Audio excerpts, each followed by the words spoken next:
കേരളത്തിലെ കോൺഗ്രസിന് എത്ര മുഖ്യമന്ത്രിമാരുണ്ടായിരുന്നു? കേരളത്തിലെ കോൺഗ്രസിന് 4 മുഖ്യമന്ത്രിമാരുണ്ടായിരുന്നു. ഈ 4 മുഖ്യമന്ത്രിമാരിൽ 3 മുഖ്യമന്ത്രിമാരുടെ മക്കളെയും BJPക്ക് സംഭാവന ചെയ്ത രാഷ്ട്രീയ പ്രസ്ഥാനത്തിന്റെ പേരാ കോൺഗ്രസ്. ആർ ശങ്കരന്റെ മകൻ, കെ കരുണാകരന്റെ മകൾ, AK ആന്റണിയുടെ ഈ പറഞ്ഞ പോലെ മകൻ ഉൾപ്പെടെ BJPക്ക് നേതാക്കന്മാരെ മക്കളെ സംഭാവന ചെയ്യുന്ന ഒരു ഫാക്ടറി ആയിട്ടുള്ള കോൺഗ്രസ്. ഇനി അപ്പുറത്ത് ഇതിനു മുൻപ് കേരളത്തിനകത്തുണ്ടായിരുന്ന ഉമ്മൻചാണ്ടി ഗവൺമെന്റ് ഉൾപ്പെടെ ഘട്ടത്തിൽ സംഘപരിവാരത്തോട് ചേർന്ന് നിന്ന് ഇവരുടെ ഗവൺമെന്റ് സ്വീകരിച്ച നിലപാടുകൾ, അതിൻ്റെയൊക്കെ അനുഭവങ്ങളും ചരിത്രവും നമ്മുടെ മുൻപിലുണ്ട്. അതിലേക്കൊന്നും ഞാൻ കിടക്കുന്നില്ല.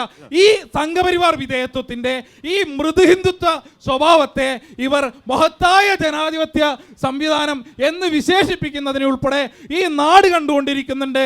രാഷ്ട്രീയമില്ലാത്ത സംഘപരിവാർ വിധേയരായ ഒരാൾക്കൂട്ടമായി ഇന്ത്യയിലെയും കേരളത്തിലെയും കോൺഗ്രസ് അധപ്പതിച്ചു എന്നുള്ളതാണ്.